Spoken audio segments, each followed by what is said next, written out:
네, 오늘이 5월 14일인데요. 이 14일과 관련된 이슈가 두 가지가 있습니다. 하나는 서울중앙지검 명태균 수사팀이 김건희 씨에게 오늘 14일 바로 오늘 나와서 조사를 받으라고 했는데 김건희 씨가 출석 못한다라는 사유서를 보냈다고 합니다. 그리고 국회에서는 오늘 대법원 청문회가 열릴 예정인데요. 조희대 대법원장을 비롯한 대법관들 참석 못한다라고 또 통보를 했다고 합니다. 이 두 가지 문제 두 분과 함께 진단해 보도록 하겠습니다. 판사 출신으로 대검 감찰부장을 지냈던 한동수 변호사 모셨고요. 어서 오세요. 네, 안녕하세요. 그다음에 오랜 기간 그 법조 기자로 활동을 했던 이춘재 한겨레 신문 논설위원 모셨습니다. 어서 오세요. 네, 안녕하세요. 네. 자, 시간이 없으니까 바로 좀 본론으로 들어갔으면 좋겠는데요. 김건희 씨의 불출석 사유서 보셨죠? 네. 어떻게 평가하십니까? 뭐 기교적인 법기술을 발휘한 것이어서 특별한 의미를 두질 않습니다. 법기술? 네네. 그리고 무엇보다도 이제 그 대선 그 사전 투표가 5월 29일, 30일이니까요. 불과 한 15일 정도 앞서 있어서 그 지금 세 갈래로 수사가 이루어지고 있는데요. 서울 고검의 김건희, 도이치 재수사, 도이치, 그 다음에 남부지검의 건진법사, 그렇죠. 그리고 그 중앙의 명태균, 그리고 윤석열은 그 도이치모터스 결혼 전에 것인 뭐 사실상 걸쳐 있긴 한데요. 그거 명태균하고 건진법사 건에서 공범 여부가 문제되는 것인데 이미 충분히 시간적 여유가 있을 때는 수사를 안 하고 있었고 지금 불과 한 15일 정도 앞둔 시점에서 뭐 철저한 수사 의지가 있거나 또 올바른 방향성을 가지고 이루어진다라고 보기 어렵습니다. 특별하게 나중에 다 특검으로 제대로 그나마 그 제대로 방향성을 가지고 그 수사가 이루어질 것으로 생각합니다. 그런데 불출석 사유서를 보면 선거에 영향을 미칠까봐. 네. 그다음에 이재명 재판도 중단됐는데 왜 나는 왜 불러? 뭐 이런 거잖아요. 네, 네. 사유가 어떻게 평가하십니까, 그거는? 뭐 특별히 지금 이제 검찰을 이게 지금 뭐 대선 중립을 얘기하는데 사실은 뭐 남편은 지금 뭐 대선 관련 메시지 막 내고 있잖아요. 그러니까 그렇네요. 이율배반적이고 그다음에 이 수사 자체가 뭐 자기가 지금 공천 개입 때문에 선거 개입 때문에 지금 수사를 받고 있는 건데 네. 거꾸로 지금 이 수사 자체가 뭐 대선 개입에 영향을 준다. 예, 그렇네요. 그것도 또 이상하고 네, 여러 가지. 그리고 또 하나 좀 고약한 거는 이 문재인 전 대통령 기소한 거 조사 없이 기소한 거를 또 이제 맞아요. 예를 들었어요. 근데 그 혐의 그 사건하고 이거하고 비교하는 건 정말 말이 안 되는 거고, 그건 사실상 문재인 대통령 기소한 거는 이제 보복성 기소 성격이 강하거든요. 예. 장인돈은 사위돈이라는 그 희한한 논리로 이제 한 건데 나중에 이제 재판을 지켜봐야겠습니다만은 예, 그런 문제가 있어서 지금 뭐 불출석 사유서의 그 근거 자체가 매우 좀 황당한 그런 내용인 것 같습니다. 근데 문재인 전 대통령 조사 없이 기소하지 않았느냐 그 사유도 들어가 있는데 그 얘기는 혹시 나 2차 출석 요구에도 안 응할 거야. 나 조사하지 마. 정보하면 그냥 기소해. 혹시 이런 뜻을 깔고 있다고 해석을 해야 되는 겁니까? 글쎄요. 근데 그거는 아마 그것까지 바라지는 않을 것 같은데. 본인도 네. 그래요? 일단 그러니까 시간을 끌려고 한다. 네네. 뭐 실제 윤석열도 검찰총장 시절에 조사 안 하고 그냥 기소하면 되지 뭐 이런 식의 그런 거의 적법 절차를 이해하지 못하는 취지의 발언도 한 적이 있습니다. 그냥 구실이라고 봅니다. 그렇게 보고요. 네. 근데 제가 어제 JB타임즈에서 그 얘기 잠깐 그 이제 퀘스천 마크를 한번 찌른 게 있는데 오세훈 서울시장에 대한 수사에 막 급비치를 올렸거든요. 압수수색까지 하고. 근데 오세훈 시장을 부른다는 얘기가 없이 갑자기 또 김건희 씨를 먼저 부른다고 지금 나왔어요. 이거 어떻게 이해를 해야 되는 겁니까? 예, 이제 아까 뭐 우리 한 변호사님 말씀하셨듯이 이제 대선이 이제 얼마 안 남았는데 사실은 그 검찰의 지금 가장 큰 그 뭐 아킬레스건이라고 해야 되나요? 그게 이제 김건희거든요. 김건희 씨에 대한 여러 가지 그 혐의 이런 것들이 오래전부터 불거졌었는데 그걸 제대로 이제 수사를 안 하고 있다가 이제 대선이 지나면 아무래도 이제 새 정부가 들어서잖아요. 그죠? 그 전에 이 건은 조사까지는 마칠 그럴 움직임인 것 같아요. 네. 새 정부 들어서기 전에 면피를 해야 된다. 그렇죠. 왜냐하면 나중에 이제 특검이 들어오기 때문에 예, 그 특검이 들어오게 되면은 수사를 제대로 이루어지지 않은 부분도 들여다볼 거 아니겠습니까? 예, 그럴 경우에 이제 빠져나가야 될 그런 걸 만들어놔야 되는 거죠. 우리도 할 만큼 했어요. 네. 라고 하는 걸 보여주기 위해서는 오세훈 시장이 아니라 김건희 씨를 먼저 불러야 그렇죠. 됐다. 그런 이유다. 그런 분위기인 것 같습니다. 네, 뭐 이런 견해도 가능할 것 같습니다. 기본적으로 이제 정치 검사, 부패 검사들이 검찰 조직을 장악하고 있는 상황 하에서 네. 지금 그리고 그 수사권과 기소권의 분리라는 측면은 움직일 수 없는 역사의 큰 흐름이고 대세이기 때문에 지금 어떤 뭐 이 선거에 영향을 미쳐서 크게 자기들이 뭐 판을 좌우하고 다시 뭐 검찰 개혁을 저지시킬 정도의 어떤 의욕과 계획과 그런 것들은 없고 그때그때 상황 논리에 따라서 수사 상황에 따라서 그냥 예. 조금 진행되는 측면도 있다. 예. 뭐 이렇게 생각합니다. 근데 아무튼 김건희 씨에 대해서 출석해 조사받으라고 한 건 서울중앙지검이잖아요. 그렇죠. 서울중앙지검장은 이창수 지검장 아닙니까? 네. 유명한 분이지 않습니까? 유명하죠. 찐윤으로. 지검장의 지위 내지 어떤 판단이 여기에 개입돼 있다고 보십니까? 지금 어떻게 검찰에서 나오는 얘기는 이제 이창수 지검장이 임기는 지금 20일 남았다. 예? 무슨 얘기? 아, 그러니까 그 정권. 정권이 바뀌면 사실상 지금 뭐라고 얘기해야 되나 뭐 식물지검장이라고 하면 좀 과한일지 모르겠으나 쉽게 하면 영이 안 선다. 네, 지금은 뭐 네, 그 정권의 향배에 따라서 많은 그 고위직들의 진퇴가 예상됩니다. 그러면 지금 김건희 씨 그러니까 소환 통보한 것도 이창수 중앙지검장이 오케이와는 무관하게 그렇죠. 수사팀 논리대로 가는 거죠. 단독 네. 행동일 가능성도 있다. 네, 그럴 가능성이 커 보입니다. 각자의 뭐 이익과 입장에 따라서 그렇게 해석을 할 수 있는 내부 겁니까? 일은 잘 알진 못하지만요. 예. 네.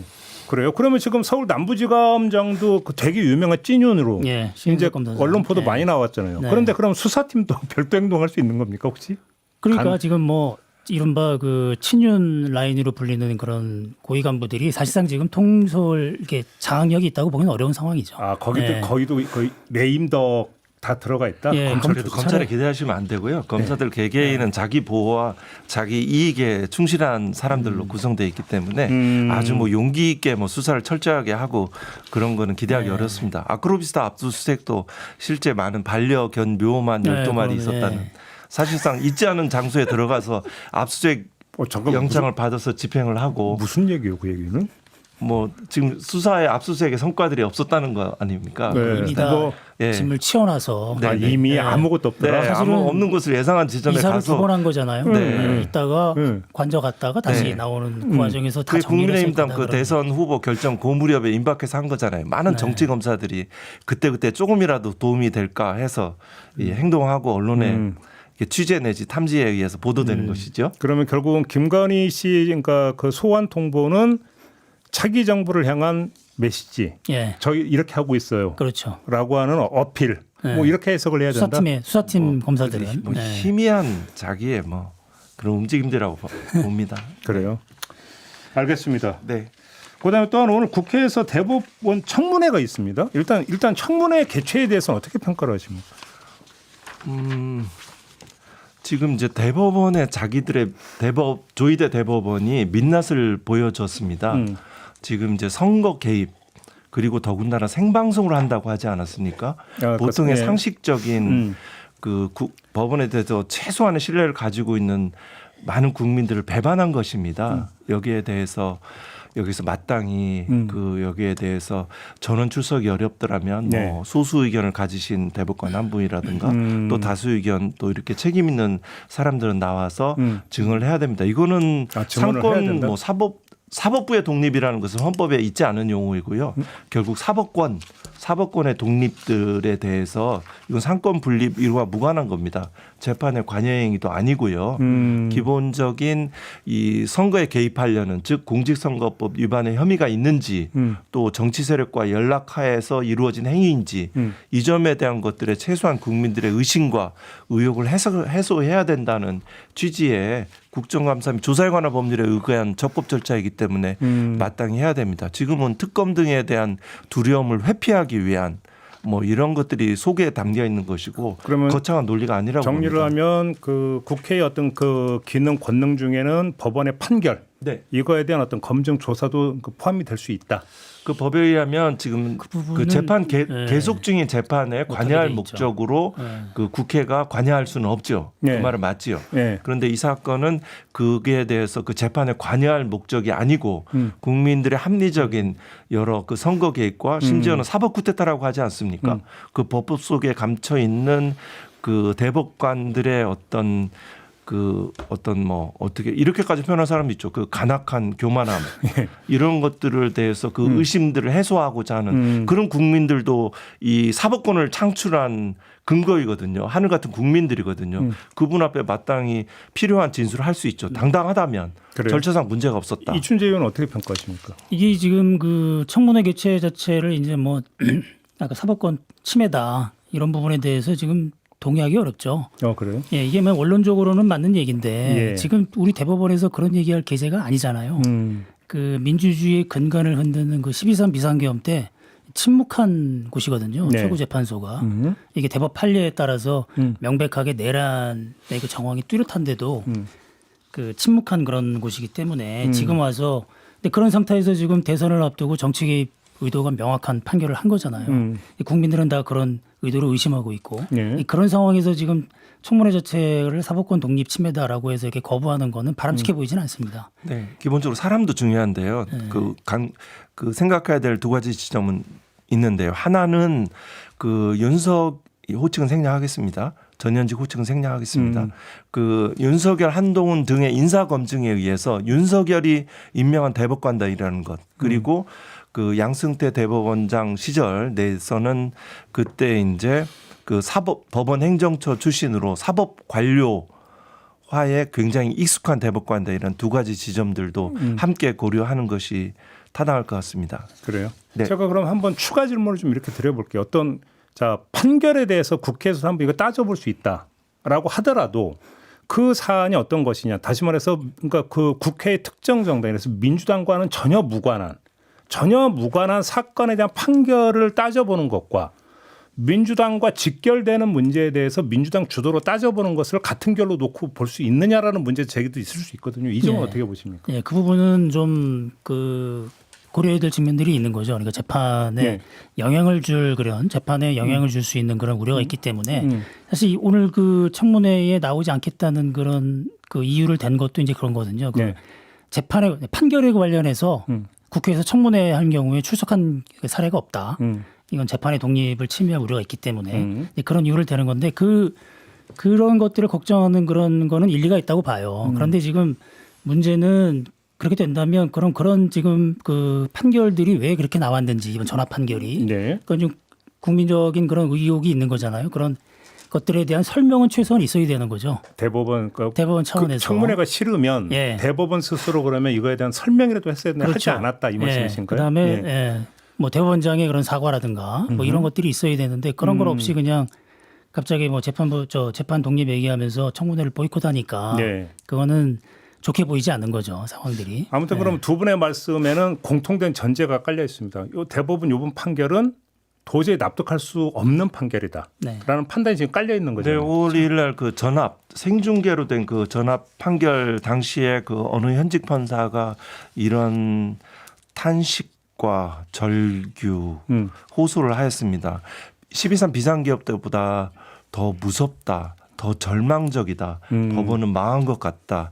지금 대법원 조의대 대법원이 일선 법관들의 그 사법에 대한 신뢰를 침해한 것입니다. 네. 그 내부적으로 사법 구성을 생각해서라도 진퇴를 결정하셔야 합니다. 뭐 특검은 피할 수 없을 것 같습니다. 그 판결이 이제 절차적으로도 상당히 문제가 있고 뭐 내용적으로도 문제가 있습니다만은 기존에 지금 대법원 판례의 그 이른바 정치적 표현의 자유를 넓혀왔던 그런 판례를 어긋나는 그런 뒤집는 그런 그런 판결을 했는데 그러면 그 기존의 판례를 뒤집는 이유라도 얘기를 해야 되는데 그런 거 없이 인정 내용적으로 그런 문제가 있고 절차적으로는 더 큰 문제가 있죠. 그 소부를 거치지 않고 대법원장 직권으로 갖고 그런 문제들이 있는데 또 하나의 그 좀 의심되는 측면은 그 판결이 나온 다음에 이제 한덕수 권한대행이 대통령 1시간 뒤에 했죠. 근데 이거를 지금 상당히 겉으로 보기 상당히 의심이 들어온 대목이 과연 한덕수 권한대행이 지금의 지지율이나 이런 여러 가지 정치적 상황을 봤을 때 대선에 정말 승리하기 위해서 승리할 수 있다고 생각하고 나왔겠느냐. 뭔가 지금 그 변수가 있을 거라고 예상하지 않았겠느냐. 이제 이런 의심을 하는 거거든요. 그런 분들이. 그러면 이 점을 우리나라 한 가지만 우리나라 헌법 제정 당시에 그 배심제 지금 큰 방향에서는 직접 민주주의 강화라는 맥락에서 검찰 개혁과 법원 개혁을 살펴보는 것이 필요할 것 같은데요. 그 관련해서 지금 헌법 제정 그 무렵에 그 배심제를 채택하지 않은 것은 국민의 민도가 낮았기 때문이라는 이유였습니다. 국민의 전문성이 떨어진다는 것이죠. 지금 현재 그 법원의 대법원의 이런 그 다수 의견에 대한 보충 의견이 이렇게 시작하지 않습니까? 지연된 정의는 정의가 아니다. 그 말이 그걸 받아들일 수 있는 국민이 없습니다. 정말 국민들의 민도와 전문성과 그 수준에 미치지 못하는 대법관들이 다수가 구성되어 있는 것 같습니다. 우리 그 한동수 변호사님 판사 출신이니까 뭐 여쭤보고 싶은 게 16년 정도 했습니다. 네, 헌법재판소장과 헌법재판관들의 관계가 수평적이라면 네. 대법원장과 대법관들의 관계는 오히려 수직적이다. 네. 이런 지적도 있는데 맞습니까? 네, 그렇게 수직적인 측면들이 분명히 존재하고요. 예. 과거에 이제 그 연수원 기수 차이들이 많이 나고요. 예. 예전에 뭐 양승태 대법원장 코트와 사법 관료라는 측면에서 유사한 측면이 있습니다. 대법원장의 제왕적인 대법원장의 복종하는 형태. 아, 이거 우리 선고를 이렇게 신속하게 기록 보고 합의해서 그냥 선고합시다.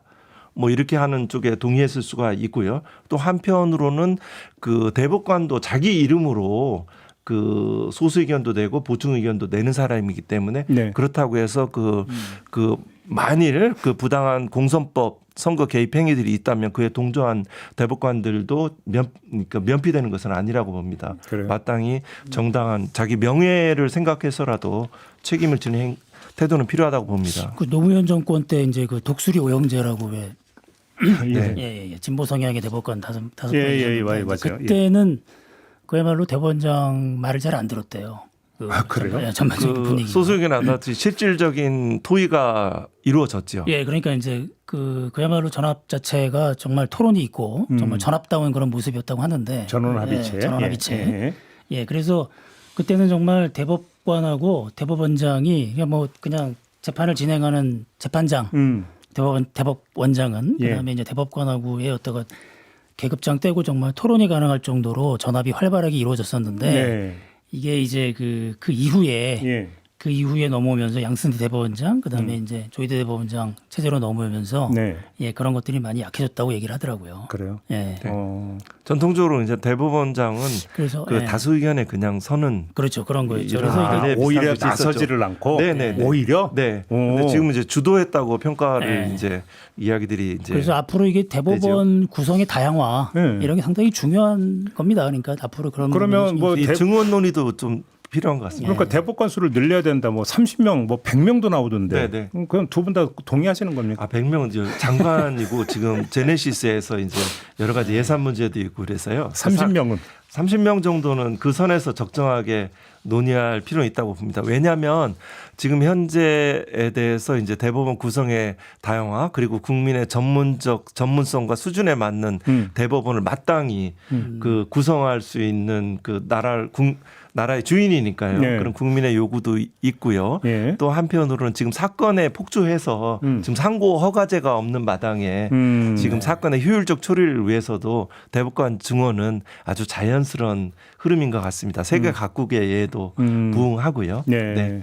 근데 대법관을 증언을 하더라도 그 대법관 후보를 누가 제청하느냐. 네. 그러니까 사실상 인사권을 누가 행사하느냐가 오히려 더 본질적인 문제일 수도 있는 거 아닙니까? 그렇죠. 예. 그거죠? 그러니까 이제 선발 대법관을 이제 뽑는 그런 예. 과정도 여러 가지 좀 제도적 개선이 필요한 게 지금은 이제 아무래도 정권의 입맛에 맞는 또 대법원장의 입맛에 맞는 이제 그런 대법관들을 구성하려는 게 쉽게 관철되는 그런 상황인데 아주 역대 정부 중 가장 치밀하게 철저하게 정확하게 근데 이제 그런 것들을 좀 국회라든가 또 시민사회 이쪽에 의견이 반영될 수 있는 그런 구조로 만드는 게 네. 중요하죠. 그런 연구들은 이제 쭉 많이 돼 있거든요, 사실. 그래요? 예, 그건 만약에 새 정부가 들어서면 그런 부분에 대해서 사법개혁의 시작은 이제 그런 측면들이 먼저 이루어져야 될 것 같습니다. 알겠습니다. 프랑스의 네. 정치 철학자인 그 토쿠빌이 미국의 민주주의라는 책에서 그 범죄자를 재판하는 사람이 사회를 지배한다라고 말했습니다. 그 말은 뭐냐면 그 검찰도 이제 심판 과정의 일부를 담당하잖아요. 검사와 판사의 구성 그 역할들을 이제 마땅히 국민들이 그 역할을 하는 것이 시대의 방향이지요. 알겠습니다. 아무튼 오늘 열리는 청문회는 뭐 대법원장 이하 대법관들이 전원 뭐 지금 불출석을 하기 때문에 뭐 그러니까 속칭 김 빠진 그렇게 청문회가 될 가능성이 높다고 봐야 되는 거 아닙니까? 그래도 예, 이제 그렇죠. 큰 과정 중에서 예. 그 역설적으로 법원 개혁 필요성과 그 방향성에 일어나는 하나의 사건들 그 의미들을 국민들이 낱낱이 알 겁니다. 이 점은 어떻게 보세요? 26일 전국 법관 대표회의가 지금 소집이 됐잖아요. 네, 맞습니다. 여기서 어떤 결론이 나올 거라고 그 생각해요? 126명 중 26명이 그 동의했고 70명이 반대했다고 봤습니다. 과반수 의가들이 이제 예를 들어서 한 40명 정도가 더 추가로 구체적인 의결에 이르려면 돼야 되는데요. 예. 그 일응은 소극적인 견해들이 많고요. 예. 또 알 수 없죠. 어떠한 논의들이 되고 어떠한 견해를 표명할지. 70명이 반대를 했다면 오히려 거기에 밑줄 그어야 되는 거 그러니까 아니에요? 안건이 지금 두 개인데 안건 1이 이제 그 이른바 지금 판결 그러니까 사법 신뢰 문제 예. 전업 판결 그 문제하고 두 번째는 이제 민주당을 비롯한 야당의 어떤 그 사법 압박 이런 그 두 가지 안건이 와 있거든요. 그러니까 사법 신뢰와 사법 독립 안건인데 지금 분위기는 원래 이제 그 문제 제기를 했던 판사들 목소리가 상당히 컸는데 그리고 이제 힘을 받았었는데 민주당에서 이제 그 청문회 추진 뭐 특검이니 뭐니 이렇게 외부적인 그런 공세들이 있으니까 그쪽에 힘이 좀 많이 죽었다는 거예요. 우리 목소리들이. 내부적으로. 예, 그래서 법관 대표자 회의가 열리는데 그 내용이 어떻게 나올지는 좀 예상하기가 좀 어렵다고 하더라고요. 예. 오히려 더 아까 말씀하신 대로 약간 보수적인 오히려? 사법 독립의 이런 문제 이런 것들에 대한 얘기들이 더 많이 나오지 않을까. 예, 둘 다 뭐 안건이 채택이 어느 걸 될지는 뭐 지금 예측하기는 어렵지만 아마 둘 다 안 될 가능성도 있어 보이죠. 그 대선 약간의 앞두고 지점의 하는 게. 차이점은 있는데 그 민주당의 청문회와 특검에 대해서 법관들이 이렇게 움츠려 들었다라는 측면보다는 그건 기본적으로 현 사법부의 구성은 법관들이 민주주의에 대한 이해가 이제 부족하고 기본적으로 종래부터 가져왔던 그 사법권의 독립이라는 그 낡은 성 안에 있는 특권들을 계속 유지하는 그런 맥락 속에서 이해를 하는 것이 맞다라고 생각합니다. 법관은 네. 기본적으로 현재 개혁의 대상화되고 있습니다. 이게 잘 지금 논의하시기 바랍니다. 예, 이게 사법농단 때를 이제 돌이켜 볼 때 네네. 사법농단 사태 때도 사실은 그 터졌을 때 내부에서 개혁과 변화를 주장하는 목소리가 컸거든요. 그때. 그래서 내부적으로 이제 자율적으로 해결하려는 움직임도 있었고, 근데 이제 그게 잘 안 되면서 검찰 수사가 시작이 된 거죠. 네. 검찰 수사를 시작하면서 판사들이 뭐 100명 이상 막 가서 조사받고 막 이런 과정을 거치면서 개혁과 변화를 얘기하는 판사들의 목소리가 확 죽었어요. 힘이. 예, 그러면서 결국은 사법농단 수사 장기간 하고 기소해가지고 결과는 다 무죄가 났죠. 쉽게 말하면 조직 논리가 발동이 됐다는 거잖아요. 그렇죠. 일종의 그런 과정에서. 게 있는 거죠. 그러니까 그렇죠. 네. 법부는 그래서 결과적으로 이제 나중에 보면은 조희대 대법원장이 들어와서 다시 다 원위치 됐죠. 사법 그 농단 네. 이른바 네. 그 대책 같은 것들이. 네, 네. 예. 그래서 오히려 법원의 보수화나 이런 것들이 될 수도 있다. 특검이나 이런 것들이 무리하게 추진할 경우에. 오히려. 예, 그런데 그렇게 뭐 그건 뭐 민주당의 관측하는 당론은 사람들이 아니고요. 그죠? 네. 네. 알겠습니다. 아무튼 조직 보호 논리가 오히려 더 이제 더 크게 고개를 들 수 있고 그렇게 되면은 전국 법관 대표 회의가 오히려 사법부 보수화야 하나의 오히려 또 전환점이 될 수 있는 네, 그런 우려도 있는 거죠. 오히려 네. 더 속도를 높여버리는 그런 계기가 될 수도 있다. 네, 이진단이. 네, 네. 그렇습니다. 그렇군요. 알겠습니다. 자, 오늘 이야기는 좀 이렇게 좀 마무리를 좀 해야 될 것 같습니다. 워낙 제한된 시간에 좀 여러 가지를 짚다 보니까 좀 속도가 좀 있었는데 오늘 이야기는 좀 이렇게 마무리하도록 하겠습니다. 두 분 말씀 잘 들었습니다. 고맙습니다. 감사합니다. 네, 감사합니다.